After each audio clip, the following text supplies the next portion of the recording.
Bismillahirrahmanirrahim. Assalamualaikum warahmatullahi wabarakatuh. Innal hamdalillah nahmaduhu wa nasta'inuhu wa nastaghfiruh wa na'udzu billahi min syururi anfusina wa min sayyiati a'malina. May yahdihillahu fala mudilla lahu wa may yudlil fala hadiyalah. Asyhadu an la ilaha illallah wa asyhadu anna Muhammadan abduhu wa rasuluh. La nabiyya wa la rasula ba'dah. Rabbi shrahli sadri wa yassirli amri wahlul 'uqdatam min lisani yafqahu qawli. Yang terhormat Bapak Takmir Masjid Ruhda 19 dan juga Ibu Bapak jamaah kajian sore jelang buka puasa di Masjid Ruhda 19. Alhamdulillah, kita bersyukur kepada Allah Subhanahu wa taala yang senantiasa melimpahkan segala nikmat-nikmatnya kepada kita, nikmat iman Islam dan tentunya kesehatan, sehingga sore hari ini di hari yang ketiga di bulan Ramadan kita masih senantiasa diberikan kekuatan oleh Allah untuk menjalankan segala ketaatan. Dan salah satu yang kita lakukan pada sore hari ini adalah bagian dari thalabul ilmi, yang juga kita diringankan oleh Allah untuk hadir dalam kajian sore ini. Ini tentunya adalah sebuah kesyukuran nikmat yang kemudian harus kita ungkapkan. Salam dan salam semoga Allah senantiasa curahkan kepada Nabi kita Nabi Muhammad Sallallahu Alaihi Wasallam, dan semoga tercurah kepada keluarga, sahabat dan umatnya hingga akhir zaman. Sebelum saya memulai menyampaikan sedikit paparan pada sore hari ini, saya ingin memberikan satu testimoni, satu kesan yang luar biasa di Ramadan tahun ini. Di masjid kita tercinta ada banyak sekali gebrakan, ada banyak sekali inovasi yang tentunya ini dimotori generasi muda, namun juga didukung oleh generasi sepuh, ya. Didukung oleh generasi sepuh, sehingga kolaborasi antara yang muda dan yang tua di Masjid Ruhda 19 ini bisa kita rasakan, dan insya Allah ini bagian dari ziyadatul khair, bertambah kebaikan, keberkahan dari masjid ini, dan insya Allah ini indikasi bahwasanya Masjid Nurul Huda 19 adalah masjid yang makmur. Amin. Dan tentunya harapannya inovasi kegiatan di masjid kita ini juga nanti berkembang di luar Ramadan, dan tentunya nanti di setiap Ramadan ke Ramadan ada selalu hal yang baru. Salah satunya ini juga ada panggung ya Bapak. Ini saya jadi agak grogi. Groginya tambah. Oke. Nyun ngapunten ini jadi agak kurang sopan juga. Banyak ingkang sepuh-sepuh tenganggap nggih. Nggih, Ibu Bapak, saya dalam kesempatan ini akan menyampaikan kisah nggih dari Rasulullah Azmi, dan sore hari ini kita akan mulai dengan Nabi Ibrahim alaihissalam.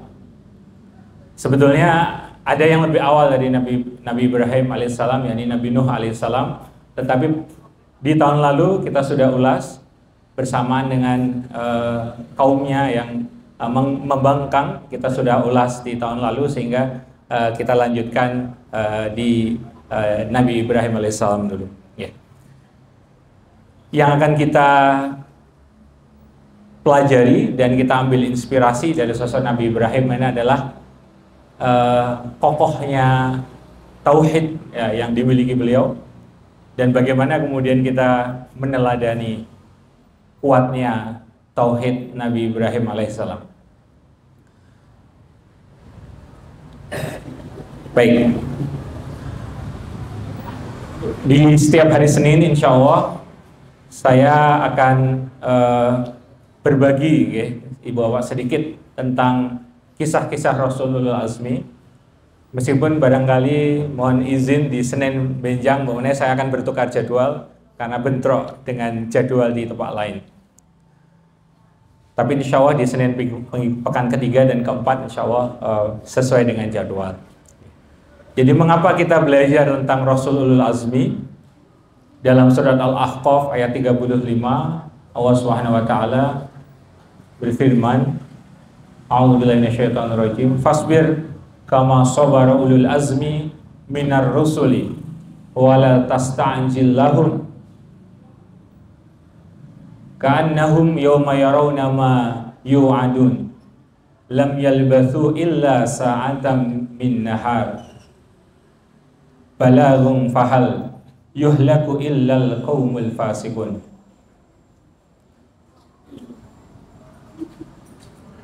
Maka bersabarlah engkau Muhammad sebagaimana kesabaran rasul-rasul yang memiliki keteguhan hati.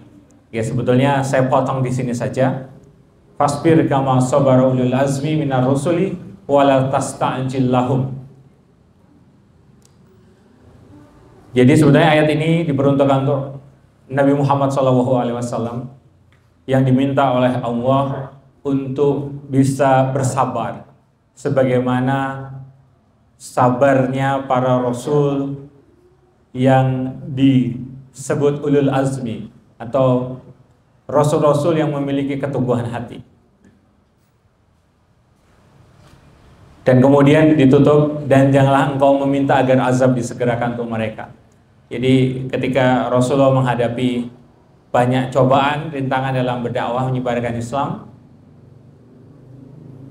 Rasulullah ada di titik, ya beliau manusia, meskipun beliau Rasul, beliau juga manusia, yang terkadang beliau memiliki juga emosi. Nah, ketika titik kesabaran beliau mulai habis, disitulah kemudian Allah mengingatkan ini. Jadi, wahai Muhammad, bersabarlah seperti halnya Rasul-Rasul ulul azmi sebelummu bersabar, kira-kira begitu, dan memiliki keteguhan hati. Dari di sebuah hadis dari Ibnu Abu Hatim dalam tafsir Ibnu Katsir, di sini dijelaskan bahwasanya Aisyah radhiyallahu anha, istri Rasulullah, pernah menceritakan kepada perawi hadis ini bahwa Rasulullah SAW melakukan puasanya terus-menerus, lalu berbuka, kemudian berpuasa lagi, terus-menerus, lalu berbuka lagi, dan kemudian berpuasa lagi terus-menerus, dan kemudian beliau bersabda, menyampaikan kepada istrinya Aisyah, "Hai Aisyah, sesungguhnya dunia itu tidak layak bagi Muhammad dan juga bagi keluarga Muhammad." Kemudian dilanjutkan, "Hai Aisyah, sesungguhnya Allah tidak rela terhadap ulul azmi dari para rasul kecuali menghendaki dari mereka sabar dalam menghadapi hal-hal yang tidak disukai dan teguh hati dalam menghadapi kesenangan dunia." Nah, itu pesan Rasulullah kepada istrinya. Kemudian, dia tidak rela dariku kecuali dia membebankan kepadaku apa yang telah dia bebankan kepada mereka. Untuk itu Allah Subhanahu wa taala berfirman dalam Al-Ahqaf 35 tadi, "Dan sesungguhnya aku demi Allah benar-benar bersabar sebagaimana para rasul ulul azmi bersabar dengan sekuat kemampuanku. Dan tiada kekuatan dalam mengerjakan ketaatan kecuali hanya dengan pertolongan Allah." Dari hadis tersebut yang sebetulnya merinci lagi tentang apa keistimewaan dari sosok Rasulul Azmi ini adalah setidaknya 3 hal yang tentu harapannya nanti bisa kita resapi bersama bagaimana sosok-sosok Rasulul Azmi ini bersabar dalam menghadapi hal yang tidak disukai. Dalam kehidupan kita sehari-hari pasti kita menghadapi sesuatu yang tidak kita sukai. Laras gak ibu bapak nih? pasti ya kita bertemu itu. Dan bagaimana kita diuji kesabaran oleh Allah di situ. Yang kedua, sosok Rasulul Azmi ini adalah memiliki keteguhan hati dalam menghadapi kesenangan dunia. Artinya dunia itu bukan kemudian satu hal yang benar-benar kita cari gitu ya. Bukan tujuan. Karena tujuan kita adalah akhirat. Ada akhirat yang lebih kekal begitu. Lebih baik dan lebih kekal. Khairu wa abqa gitu ya. Nah. Dan yang kemudian yang ketiga adalah bagaimana Pak Rasulul Azmi ini sabar dalam mengerjakan ketaatan kepada Allah Subhanahu wa taala. Jadi sabar pada hal yang tidak disukai, teguh hati menghadapi kesenangan dunia. Artinya dunia ini tidak kemudian ya melenakan gitu ya. Dan juga bagaimana kita sabar mengerjakan ketaatan kepada Allah. Nah, ini juga bisa kita refleksikan di bulan Ramadan. Bagaimana kita benar-benar bisa menahan. Hakikatnya puasa ini kan menahan ya. Menahan amarah, menahan makan minum pastinya, menahan syahwat, menahan banyak hal ya, ujian, menahan untuk ghibah dan sebagainya. Nah, mungkin hari ini ujian kita di situ gitu ya. Nah, sekarang kita masuk ke Nabi Ibrahim alaihissalam. Jadi kalau dalam tradisi agama lain, kita sebut saja Yahudi dan Nasrani. Kenapa saya sebut Yahudi dan Nasrani? Karena memang bersama Islam ini sama-sama agama langit, begitu ya? Agama yang sama-sama sebenarnya diturunkan oleh Allah. Tetapi kita tahu ada hal-hal yang kemudian tidak sesuai dengan apa yang diturunkan di awal. Saya tadi sebut dalam tradisi agama Nasrani dan Yahudi itu mereka tidak mengenal Ibrahim tapi mengenal Abraham gitu ya. Nah, kalau dalam Islam kita mengenal Ibrahim alaihissalam. Beliau memiliki ayah namanya Terah atau yang dalam riwayat juga dikenal juga dengan Azar. Kemudian ada ayahnya lagi ayahnya Azar ya, Nahor ya, kemudian bin Seruh, bin Rehu, bin Peleh. Ini bukan Pelek ban ya. Bin Eber, bin Selah, bin Arpaksad, bin Sam, dan bin Nuh alaihissalam. Jadi Nabi Ibrahim ini keturunan yang ke-10 ya, dari Nabi Nuh alaihissalam. Ibunya bernama Sya'ni. Nah, beliau ini dibesarkan di Babilonia, Irak. Nah, kira-kira yang di tanda yang berwarna yang awal itu ya, di sisi di bawahnya Baghdad itu.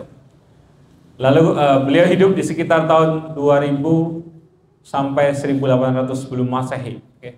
Jadi sudah sangat lama jaraknya, jauh jaraknya dari kita. Ya. Di kota Khalil, Hebron, Palestina. Ya.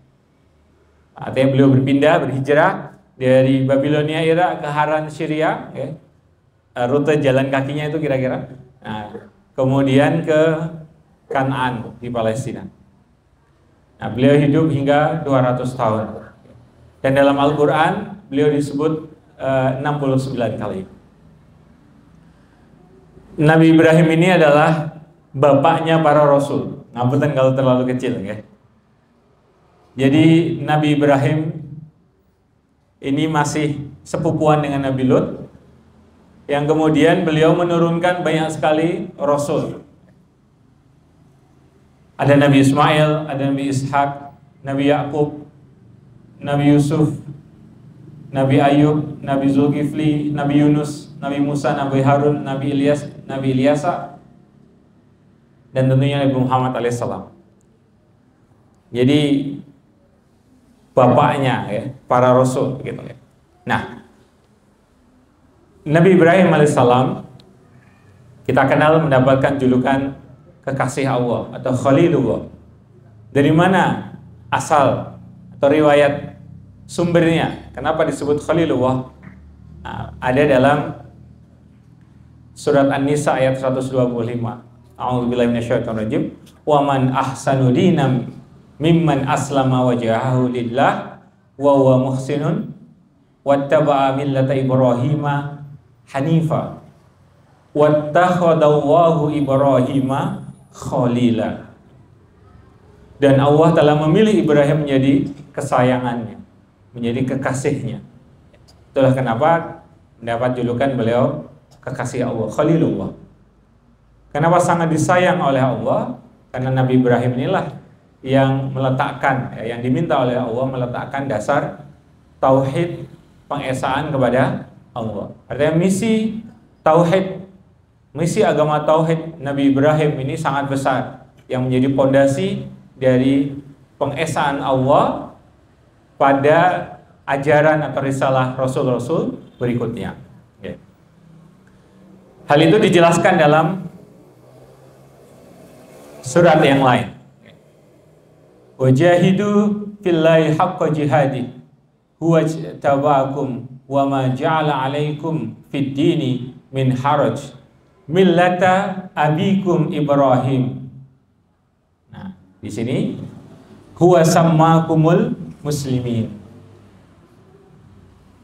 Dan berjihadlah kamu di jalan Allah dengan jihad yang sebenar-benarnya. Dia telah memilih kamu dan dia tidak menjadikan kesukaran untukmu dalam agama. Ikutilah agama nenek moyangmu Ibrahim. Ini perintah Allah. Allah telah menamakan kamu orang-orang muslim sejak dahulu. Jadi kalau kita kemudian bertanya, apakah umatnya Nabi Ibrahim dulu seorang muslim? Ya, dulu juga seorang muslim, meskipun dalam tata cara peribadatan, dalam tata cara ibadah itu berbeda karena syariatnya belum disempurnakan sebagaimana pada umatnya Nabi Muhammad, gitu nih.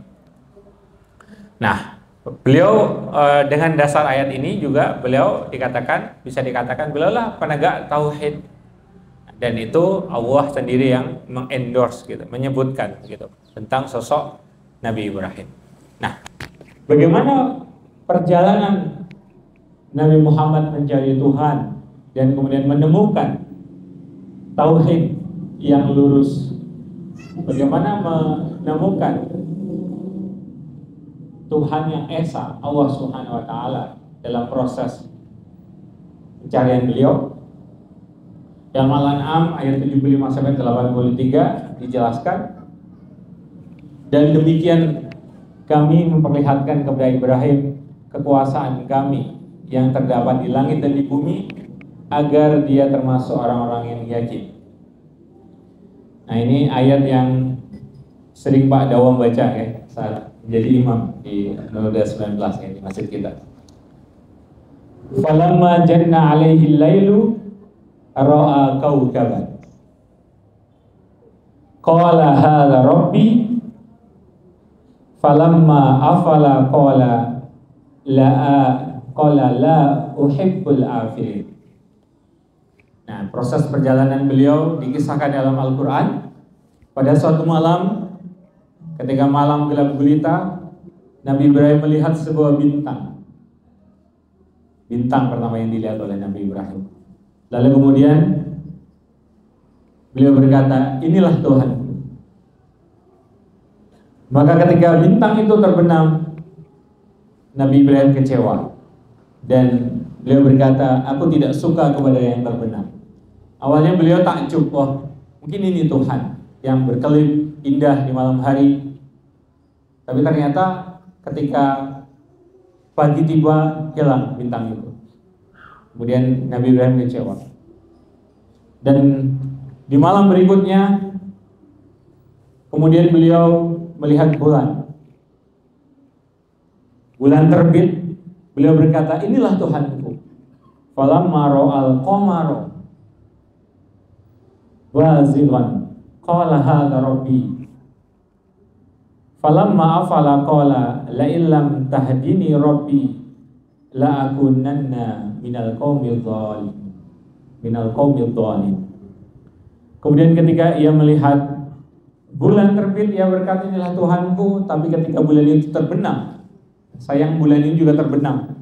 Kemudian dia berkata, sungguh jika Tuhanku tidak memberi petunjuk kepadaku, pastilah aku termasuk orang-orang yang sesat. Beliau kecewa lagi, karena kalau bulannya hilang, artinya dia kehilangan Tuhan, begitu kan? Beliau nggak ada zat yang memberikan petunjuk kepada dia, kepada Nabi Ibrahim. Kemudian beliau kembali mencari Tuhan yang lain. Kemudian dikisahkan di ayat berikutnya, falamma ra'a asy-syamsa bazighatan qala hadza rabbi. Ketika ketemu matahari, beliau juga mengatakan, inilah Tuhanku. Barangkali ini Tuhanku. Kemudian beliau menambahkan, hadza akbar. Ini lebih besar lagi dari bintang dan juga dari bulan. Tetapi lagi-lagi Nabi Ibrahim kecewa. Falamma afalat qala ya qaumi inni bari'um mimma tusyrikun. Tetapi ketika matahari itu terbenam, dia berkata, wahai kaumku, sungguh aku berlepas diri dari apa yang kamu persekutukan. Nah, ini yang kemudian menjadi sangat penting dan juga menjadi fondasi tauhid yang ditanamkan oleh Nabi Ibrahim. Inni wajjahtu wajhiya lilladzi fataras samawati wal arda hanifan wa ma ana minal musyrikin. Aku hadapkan wajahku kepada Allah yang menciptakan langit dan bumi dengan penuh kepasrahan, mengikuti agama yang benar,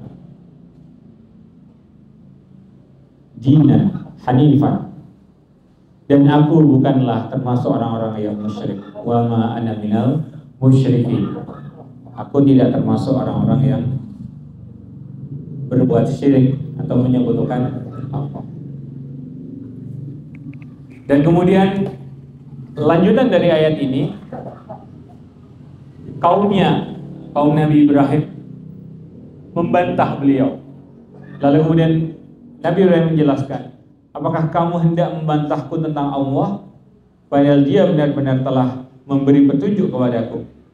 Aku tidak takut kepada mereka, tidak takut kepada malapetaka dari apa yang kamu persekutukan dengan Allah, kecuali Tuhanku menghendaki sesuatu. Nah, maksudnya di sini adalah Nabi Ibrahim tidak takut, tanda kutip mungkin dalam bahasa ini kualat ya, dengan sesembahan-sesembahan yang umatnya saat itu sembah ya, berhala-berhala dan sebagainya. Dia tidak takut kualat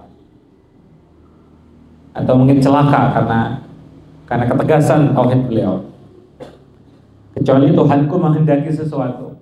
Nah, ini yang menarik.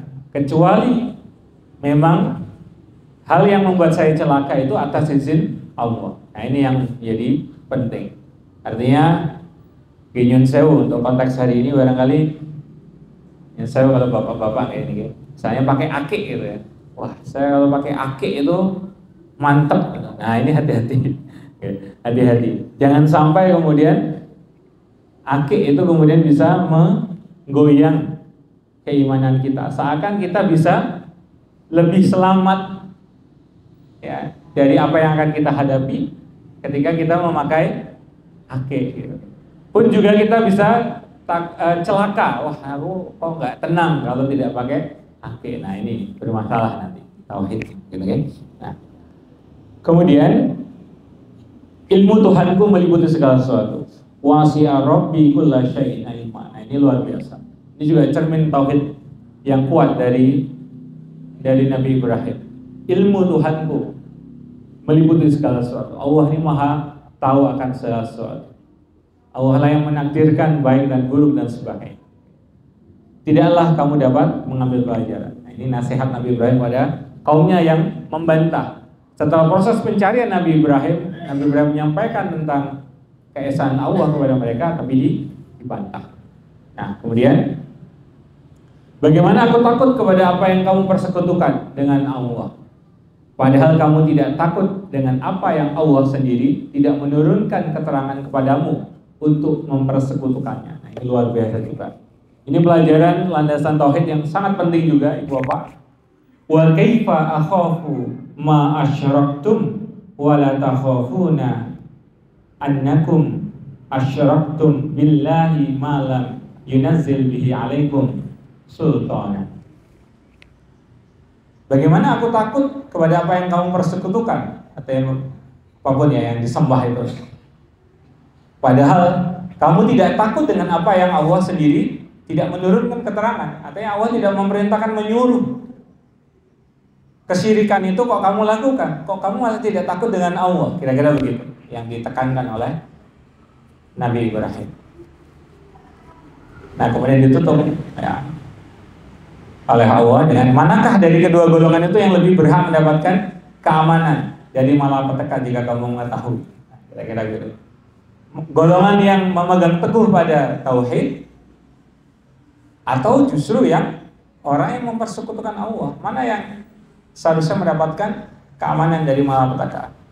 Tentu jawabannya adalah orang yang memegang teguh pada pengesaan Allah begitu ya. Mohon maaf.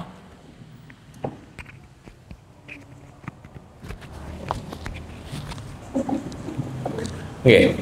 Kemudian orang yang beriman dan tidak mencampur adukan iman mereka dengan syirik, alladzina amanu walam yalbasuna walam yalbisu imanahum bizulmin. Orang-orang yang beriman dan tidak mencampur adukkan iman mereka dengan syirik, mereka itulah orang-orang yang mendapatkan rasa aman dan mereka mendapat petunjuk. Ini penekanan dari Allah. Maka bagaimana seharusnya kita beriman kepada Allah dengan benar dan tidak mencampur adukkan iman kita dengan sesuatu yang berbuat sesuatu perbuatan syirik. Genyon saya Bapak. Hari ini apa kesyirikan masih ada di sekitar kita? Masih banyak, nggih? Masih banyak, nggih. Masih ada orang yang percaya dengan santet, mohon maaf, buhul, mengirim kepada orang yang tidak disukai. Kenapa Pak? Oke. Dan lain-lain, ya. Banyak sekali. Kemudian dipendem di rumahnya dan sebagainya. Nauzubillah min dzalik. Bahkan kemudian menyembelih ayam hitam, cemani, masih ada hingga hari ini. Nah, ini bentuk-bentuk.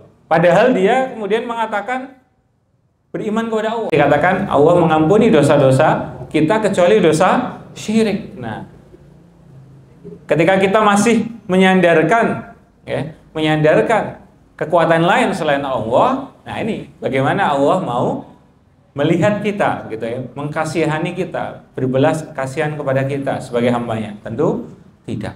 Nah, begitu. Ya.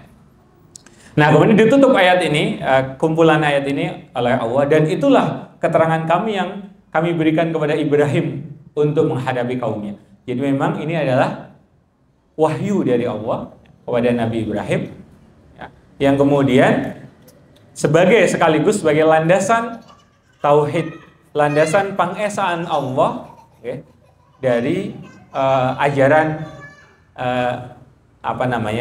Abrahami, begitu ya. Kalau ada istilah Abrahamic religion, gitu ya, agama-agama Ibrahim. Itu yang kemudian memang dasar landasannya adalah tidak menyekutukan Allah. Sebenarnya dulu hanya begitu saja, sederhana sekali. Mengiman menjadi seorang muslim itu sesederhana tidak syirik kepada Allah. Nah, tetapi kemudian proses ritual itu kemudian ditambah, gitu ya, pada saat Rasul terakhir turun, ya, Nabi Muhammad, dengan disempurnakan ajaran Islam seperti halnya yang kita amalkan hari ini, begitu. Baik, Ibu Bapak yang dirahmati Allah, bagaimana proses Nabi Ibrahim belajar tauhid dari Allah Subhanahu wa taala? Dalam ayat yang lain juga diterangkan, yakni pada saat ketika qala Ibrahim Rabbi arini kaifa tuhyil mauta. Suatu ketika Nabi Ibrahim ini langsung berbincang kepada Allah. Ya Tuhanku, Rabbi, wahai Rabbku, perlihatkanlah kepadaku bagaimana engkau menghidupkan orang mati. Nah, ini penasarannya Nabi Ibrahim gitu, yang beliau sampaikan langsung kepada Allah. Kemudian Allah berfirman, qala awalam tu'min. Allah mempertanyakan, belum percayakah engkau? Kira-kira begitu. Bahasa hari ini kok kowe ngeyel, kira-kira begitu. Qala Qala bala walakin liyatma'inna qalbi. Kata Nabi Ibrahim, aku percaya ya Allah, tetapi agar hatiku lebih mantap. Kira-kira begitu Nabi Ibrahim menjawab pertanyaan dari Allah. Lalu kemudian Allah memerintahkan, kalau begitu ambillah 4 ekor burung, fahud arba'atam minat toiri fasurhunna. Lalu kemudian cincanglah 4 burung itu. Nah, kalau dicincang itu berarti burung 1, 2, 3, 4 campur nggak Bapak? Nggak ada yang terkumpul. Nah, ini burung 1, burung buatan. Ini di mix begitu kira-kira. Nah, kemudian cincanglah, kemudian letakkan di atas masing-masing 1 bukit bagian. Ditaruh yang sudah tercampur itu, potongan-potongan daging burung itu di masing-masing 4 bukit. Kemudian summa ja'al ala kulli jabalin minhunna, itu ya, juz'an, summa da'uhunna. Lalu panggillah mereka. Nabi Ibrahim disuruh memanggil burung itu kembali. Sa'yan. Niscaya mereka akan datang kembali dengan segera. Wa'alam anna Allah azizun hakim. Ketahuilah bahwa Allah Maha Perkasa dan Maha Bijaksana. Saat itulah kemudian Nabi Ibrahim melihat burung yang sudah dicacah tadi, yang sudah terpisah di 4 bukit, bisa kembali menghampiri Nabi Ibrahim dalam keadaan hidup gitu.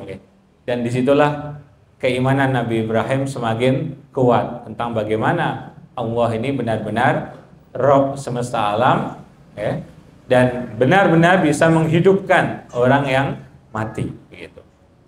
Meskipun dimisalkan oleh Allah 4 ekor burung.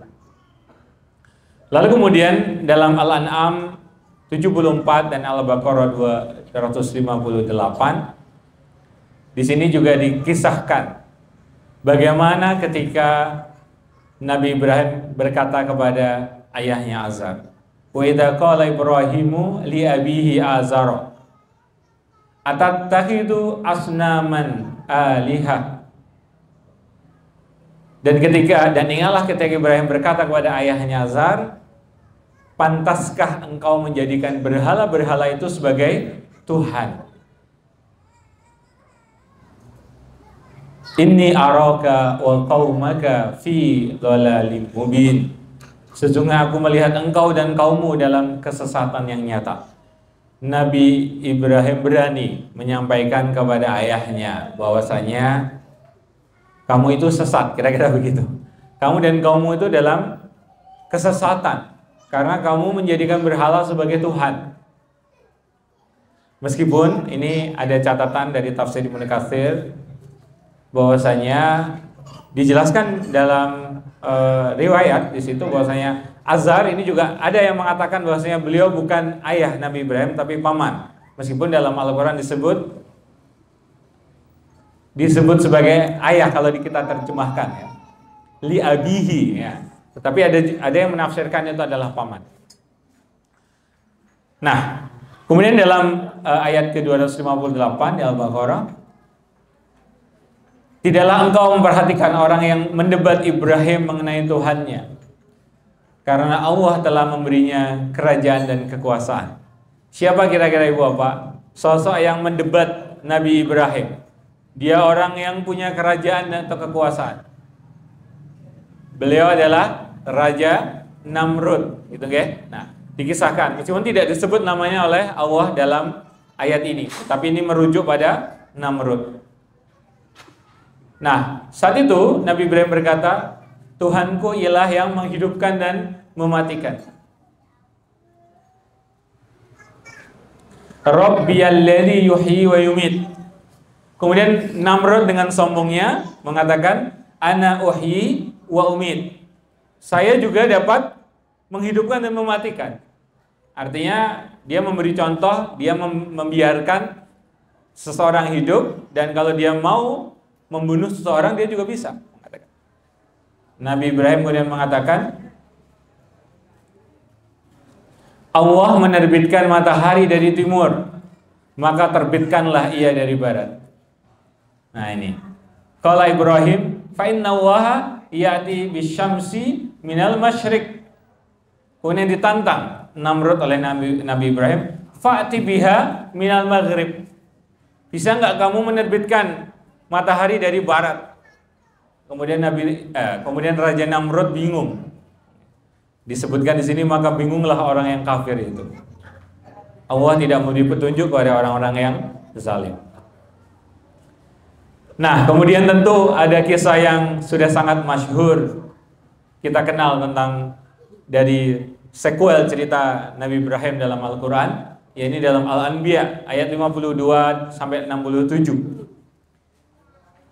Saat Nabi Ibrahim menghancurkan berhala-berhala yang disembah oleh ayahnya Azar dan pengikutnya.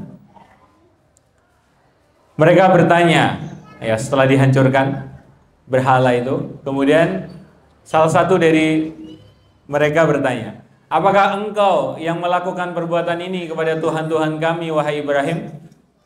A'anta fa'alta hadza bi alihatina ya Ibrahim? Nah, itu pertanyaan kepada Nabi Ibrahim.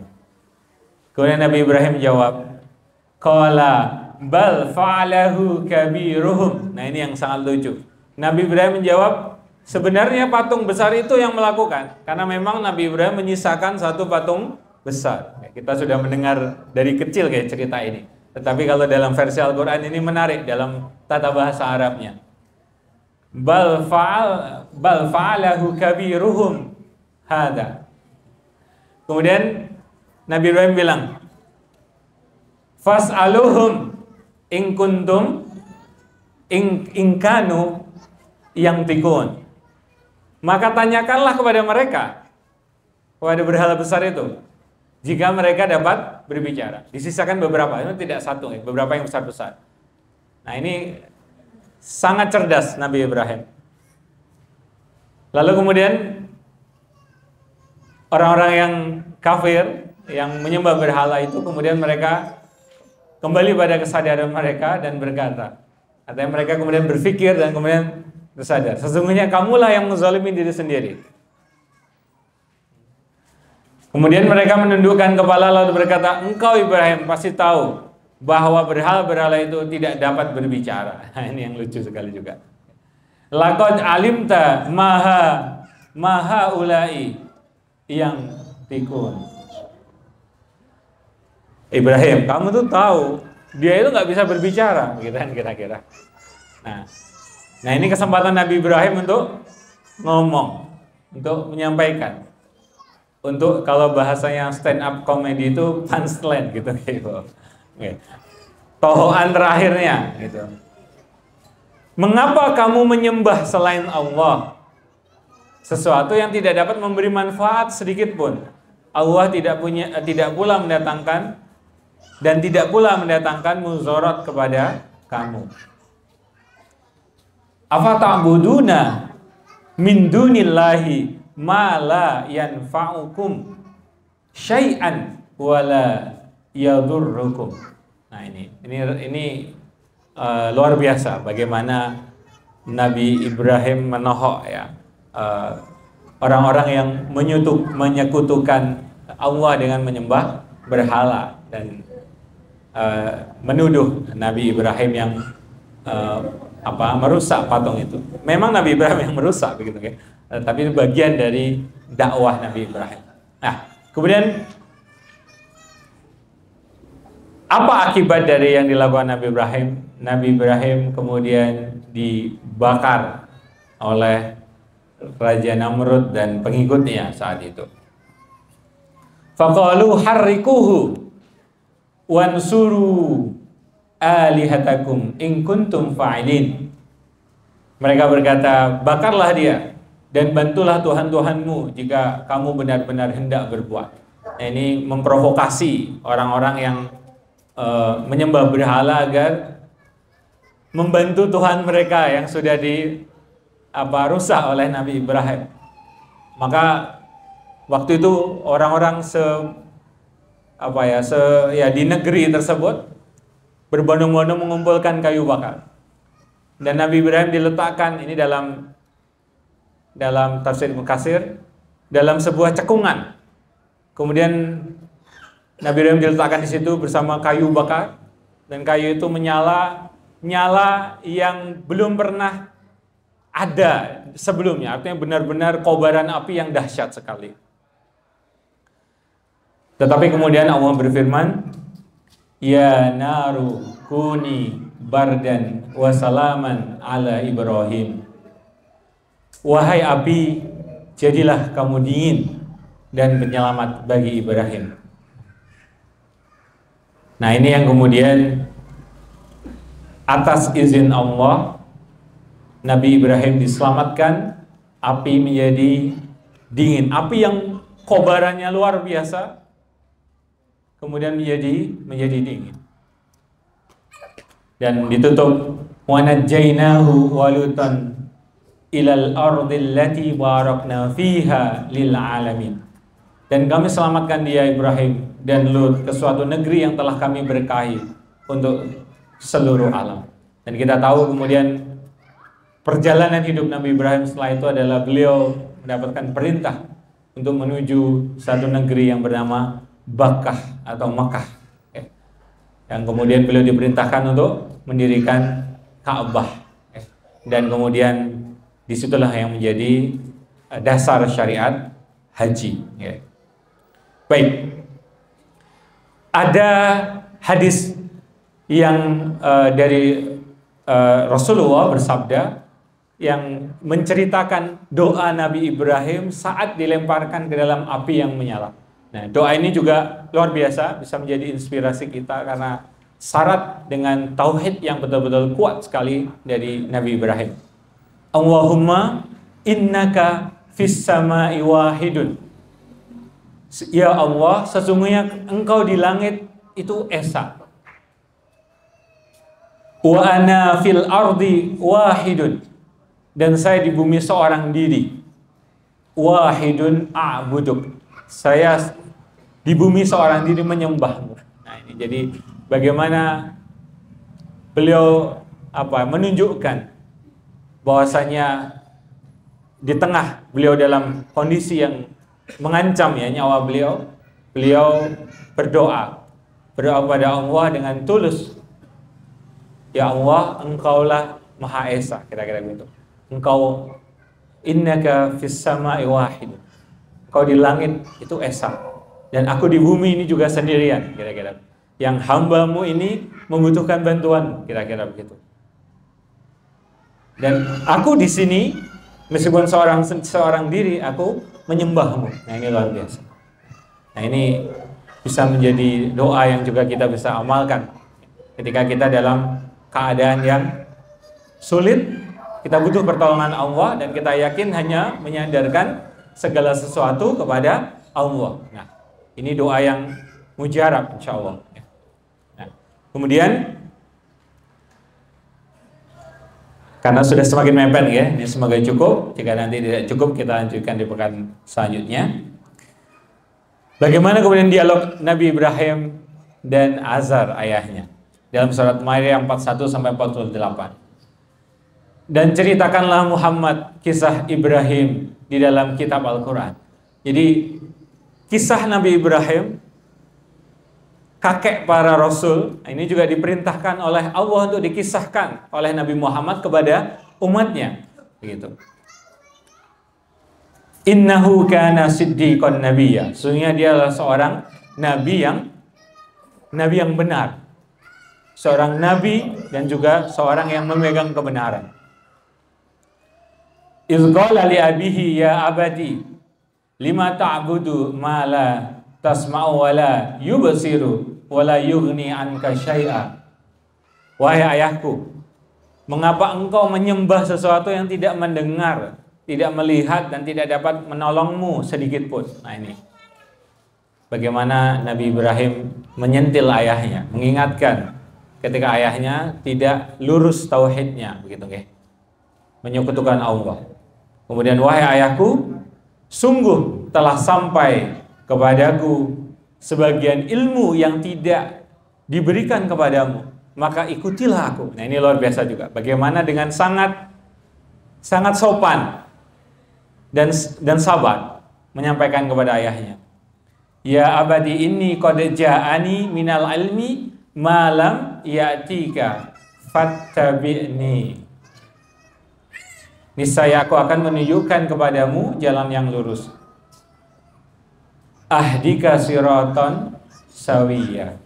Wahai ayahku, ya abadi la ta'budis syaiton. Janganlah engkau menyembah setan. Oke, tadi kembali lagi nggih Bapak, praktek perdukunan syirik hari ini masih ada, dan itu cermin sebagian dari kita ini masih ada yang menyembah setan atau mengikuti langkah-langkah setan, tunduk pada setan gitu. Niscaya aku akan menunjukkan kepadamu jalan yang lurus. Okay. Ya abadi la ta'budis syaiton. Inna syaiton kana lirrahmani asiyya. Sebenarnya setan itu durhaka kepada Tuhan yang Maha Pengasih. Belum selesai. Nabi Ibrahim ini juga cemas kalau ayahnya diazab oleh Allah.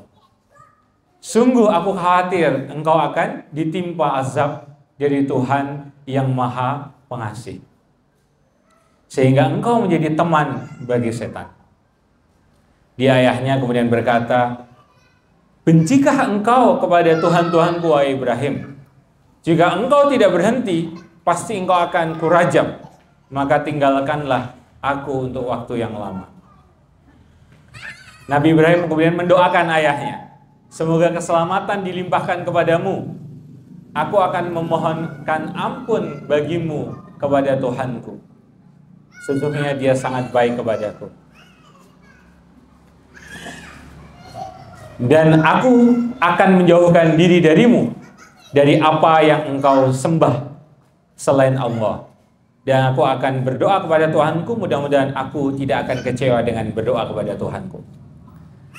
Tetapi yang menarik Bapak, dalam ayat yang lain, dalam At-Taubah 113 dan 114, Nabi Ibrahim mencabut doa yang sudah dipanjatkan kepada ayahnya. Kenapa dicabut? Karena ada perintah Allah.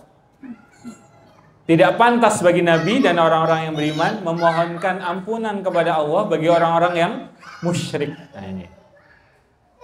Sekalipun orang-orang itu kaum kerabatnya, setelah jelas bagi mereka bahwa orang-orang musyrik itu penghuni neraka Jahannam. Kemudian permintaan ampun dari Nabi Ibrahim untuk bapaknya, yang tidak lain adalah karena itu janji yang diikrarkan kepada bapaknya itu. Yang kemudian maka tatkala jelas bagi Ibrahim bahwa bapaknya itu adalah musuh Allah, maka Ibrahim berlepas darinya. Sesungguhnya Ibrahim adalah seorang yang sangat lembut hatinya lagi penyantun. Baik. Oke, sebagai penutup, jadi dalam kitab Sahih Bukhari dijelaskan bahwasanya di hari kiamat kemudian dikisahkan bahwasanya Nabi Ibrahim melemparkan ayahnya Azar ke neraka. Maka Azar berkata kepadanya, wahai anakku, hari ini aku tidak mendurhakaimu. Artinya ayahnya Azar ingin bertaubat, tetapi sudah di penghujung mulut dari neraka. Maka tidak bisa lagi diterima taubatnya. Dan yang menarik ini Bapak sebagai penutup, maka dijawab, hai Ibrahim, lihatlah ke arah belakang. Azar berkata, maka tiba-tiba Ibrahim melihat suatu sembelihan yang berlumuran darah. Kemudian sembilan itu diambil pada bagian kaki-kakinya lalu dilemparkan ke dalam neraka oleh Nabi Ibrahim.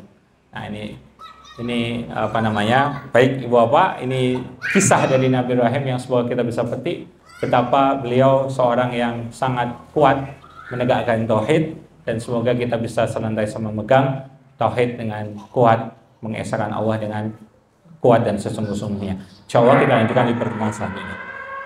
Mari kita berdoa. A'udzubillahi minasyaitonirrajim. Bismillahirrahmanirrahim. Allahumma lakasumtu wa bika amantu wa ala rizqika aftartu bi rahmatika ya arhamar rahimin.